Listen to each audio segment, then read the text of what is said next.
This grind session has taken quite a long while, but now that I've got a bit of content that I want to do in this segment, I figured I might as well take a bit of a break from it. I still haven't evolved everything that I need to evolve from Level Up for the collection, but as you can see, I did have at least enough willpower to get all of the Kanto starter forms. I also got all the Johto ones. I'll show those off once I get to that point. But there's also a couple of other ones I went and picked up on the way. I got myself a Weezing. I just had to... Weezing was easy to get because I had a level 31 Coughing, and so I just raised it 4 more levels. Haven't gotten Kabutops or Omanite yet, Omastar yet, rather. Because by the time I'd gotten all the other, like, lower leveled evolutions out of the way, I'd kind of gotten burnt out on grinding.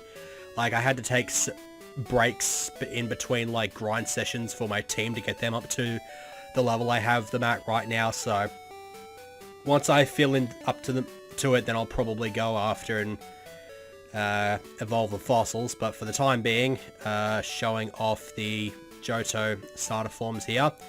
And then in regards to other things I picked up, I also got myself a Floritrus, I got myself a Magcargo, and I also got myself a Piloswine. And then I also just, for some stupid reason, decided to get this Arbok, purely because it has a pretty bitchin' DV spread. Unfortunately, I believe it gets Hidden Power Ice with that DV spread. I'll have to check it again, but I'm pretty sure it's Ice. Which sucks for this thing because it's more of a physical attacker than it is special attacker, so yay. Anyhow, team is now up to level 55, so it is now pretty much prepared to take on the Elite Four. There's still 1 or 2 more things that I want to get out of the way first, and that is the reason why when we exit out here, we are out here in Viridian City. I planned on going out, starting the segment here anyway, because I was going to go through Victory Road and just sort of rappel my way through the place and get all the items that I possibly could. But then I remembered that this is a place. Yeah, the Trainer House, where you can just battle some random dude that looks like you once per day, except the whole looks like you thing does not actually hold true anymore because he still has the usual gold model sprite, whatever the hell. So let's throw a save state here. I've already battled this guy before, so he is not at all difficult to take on. Yeah, Cal. You might recognize the name of Cal because he's like the generic dude that you go against in like random free battle matches or whatever the hell in Stadium 2. So I guess he's just implied to be the same thing, but yeah, he's got the gold sprite and palette and all that sort of stuff. I always thought with that sprite that he was just holding a box of stuff in front of him. I don't know what made me think that. I just, for some reason, couldn't see the fact that he was just putting his hands in his pockets. It was really, really dumb. Okay, so this Meganium, I think this Meganium, like, inflicted some kind of status on me. I think it was, like, confusion. I can't actually remember. But, it's much less useful in this run because it just decided to go with Reflect. And I don't intend to attack any of his team members with physical-based attacks, because you may have noticed there that Slumborg does not have Thunder Punch anymore, and that is why I am switching out here into Salt Fairy, because I obviously needed an electric attack on the team, and so that's why I've gone with Thunderbolt. Thunderbolt was actually pretty useful when grinding in Cerulean Cave, and like I could just take out like Golbats and stuff like that, and then when I went down to the lower floor it was pretty much useless, because I don't think I ever actually came across any Slowkings down there, because I did run into wild Slowkings. They are like pretty rare down in that bottom floor. I think that means that the only Pokemon left unaccounted for location wise down there is Azumarill. I get the impression that each floor has like a really rare Pokemon you can find at level 55, so it's possible that the level 55 in the maze floor is probably Azumarill. It'd be a bit dumb though, because the other 2 floors have water in them, so it would only make sense for Azumarill to be found down there, but wasn't able to find them in either of those rooms. I probably didn't really look hard enough in the ground floor, and I'm not too sure if their encounter tables change depending on the time of day. Yeah, you can see the guy's got his hands in his pockets. I always thought that that white bit with the black dots on it was just some kind of box that he was carrying in front of him. So yeah, beat him and you get a little bit of cash stack. Not that I really need it. I already have an absolute crap ton of cash stack because You can in fact re-challenge gyms that you've already beaten in this. I think I said this in the previous segment or the one before it. But you can in fact just re-challenge gyms that you've already beaten, and you can re-challenge them in certain sets that you've unlocked. So for example, if you challenge them as set 1, it's like that's them at their lowest level. Like if you, it was basically as if you challenged them as your first gym leader, but I challenged them on set 9, so it's basically like I got an idea of what their levels would be like if I challenged them as my 9th gym leader. And with that, the gym itself had a couple of beauty trainers that both yielded about 7.5 grand when I beat them with an amulet coin holding Mon. And then the leader itself after amulet coin gave me another 9 grand or so. So I just went and smashed her out like 5 or 6 times and got a whole bunch of money out of that. I have since spent a chunk of that at Indigo Plateau in order to get a whole bunch of these healing items. Didn't really need to get too many more hyper potions because the Moo Moo Milks would still be useful. They're not quite as useful now because, I mean, I bought them with the intention of challenging the Elite Four at level 45, but as you can see, the HP counts, particularly for Salt Fairy, it's almost at 200, so the hyper potions will just be straight up better for those ones, so still going to find some use out of the Moo Moo Milks though, because just because if I don't take like an almost death incurring hit or whatever, then I can at least heal them back up to HP. Like if they take a light hit, then I can Moo Moo Milk them. Otherwise, then I'll use the hyper potions. So besides that, in terms of move sets, I might as well show those off once I'm actually done exploring this place, because there is something in here that I want to grab, and it is actually relevant to my interests moveset wise. It is not here though, that is just a HP up. I could use that. I don't really have much of a reason to sell stuff anymore. I could use those like stat up items and actually, you know, get some proper use out of those. Now, if I go up here and then around here, I can just immediately leave. But obviously I don't want to do that because there's a couple of other things that I want to do in this cave as well. So let's go ahead and look around here.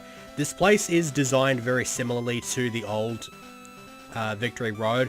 But there are obviously a few changes. The most significant of them is that there's no like strength puzzles having to push boulders onto rocks, push boulders onto buttons and trigger like doors to open and stuff like that. Like that was a bit dumb. If we go down here, this is the item right here that is most relevant to my interests. It is indeed an Earthquake TM. And then just a random max potion in the rock. I figured there'd be a freaking hidden item there somewhere. Might as well see if there's any hidden items down here or something like that. Oh no, this takes me back to this pathway, so at least I know how to get out easily. Still got the cough, apparently. Whatever. Repel ran out just in time, and I think we walked in there during the daytime, and now it is night time because it has indeed just hit 6 PM. So, now we're in Indigo Plateau. There's this dude here with the Abra that will teleport you back home if you feel like uneasy about challenging the Elite Four for some reason, as you do. That's the shop, Pokemon Center. That's where you go and challenge the Elite Four. And then there's also this thing. This looks like the time capsule, which is the thing that you would use in Gen 2 to trade with Gen 1 games via link. Just immediately ran out of there. Yeah, you'd use this to trade with Gen 1 games via link cable. Obviously, I didn't have much of a use out of this because most of my cross-generation trades were done over Pokemon Stadium 2. This is actually not the time capsule. The time capsule is just up the stairs there, as you might expect. What this place is, this is actually a battle simulator. And as you can see, you can choose to fight the original Elite Four and champion here. I'm not going to be doing that because I've got a team of level 55s and they will absolutely annihilate these battle sim teams. And so my if I am able to implement my Grandmaster plan, then I will be challenging them at some point. But for the time being, we're just going to completely ignore that. What we're going to do now is we're going to throw a save state here. We're going to go ahead and issue a challenge.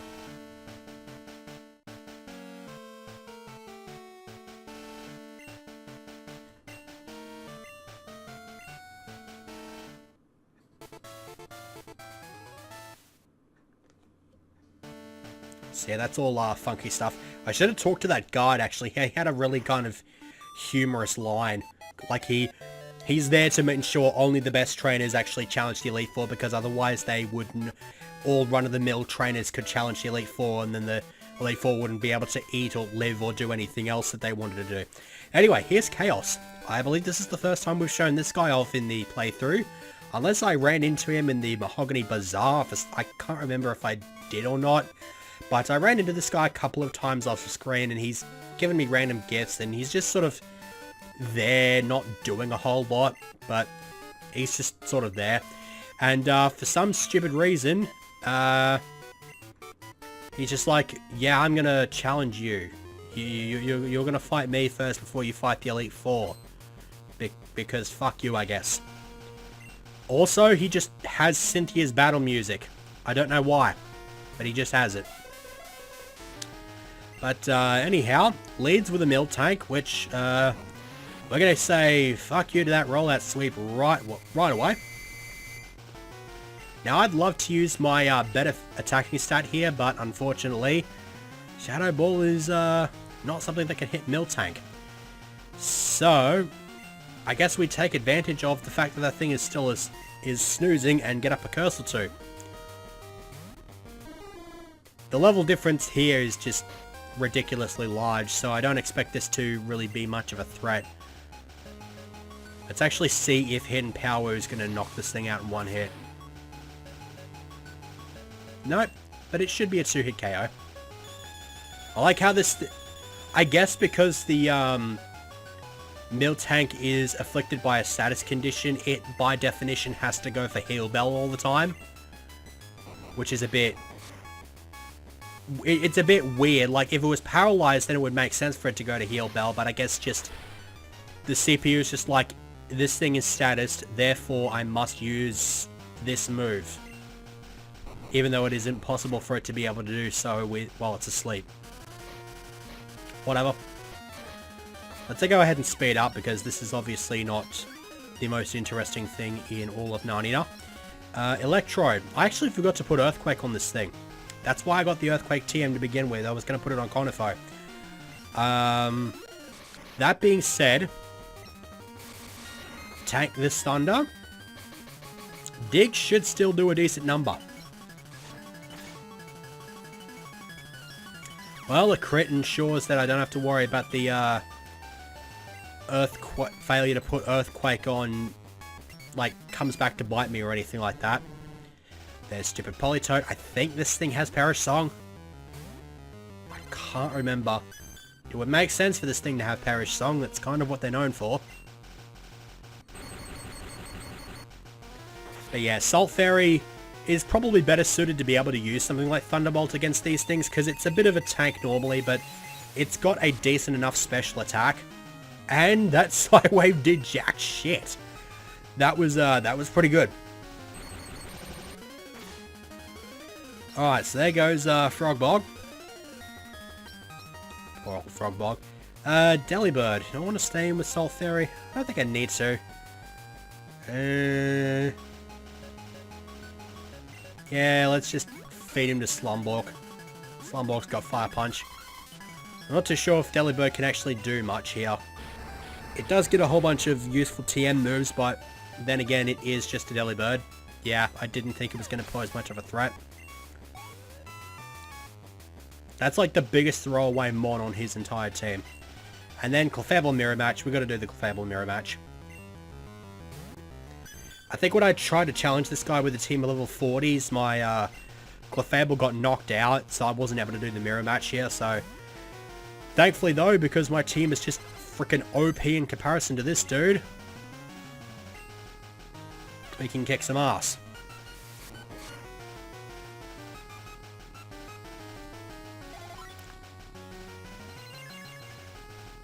Well, you can tell today is just not this poor bastard's day.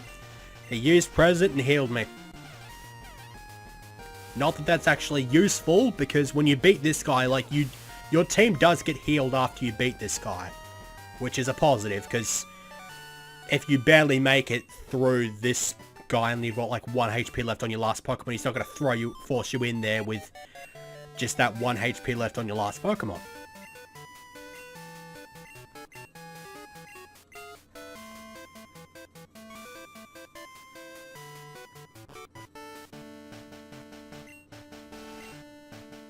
No kidding. Okay, that's about it. Now we get to see this epic little intro to the Elite Four challenge. And would you look at that? They are familiar.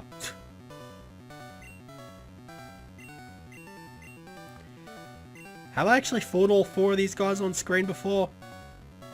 Pretty sure I have. Yeah, I'm pretty sure I fought Aurelio on screen. Doom's the guy with the shiny Ponyta. Cheese was the random dude with like a Jolteon or whatever, like a weak Jolteon that I beat in order to get the wild DV display. And Shockslayer, I'm pretty sure I fought once or twice on screen before as well. So yeah, those are your new Elite Four. And of course, Doom as the old bastard as he is, just kind of is like, oh, what? No, what's it? What's it, pants? Yeah. I don't know what the hell is up with him, so whatever. I'm going to be doing the Elite Four in the next segment because they deserve a segment of their own. So yes, this is a bit short, but what can you do? I thought that the content I had here was going to last me about 20 minutes, but it did not. So, oh well, just have yourself the shortest segment of the playthrough, I guess. And next time we're going to be trying out this Pokemon League and seeing how terrible it actually is.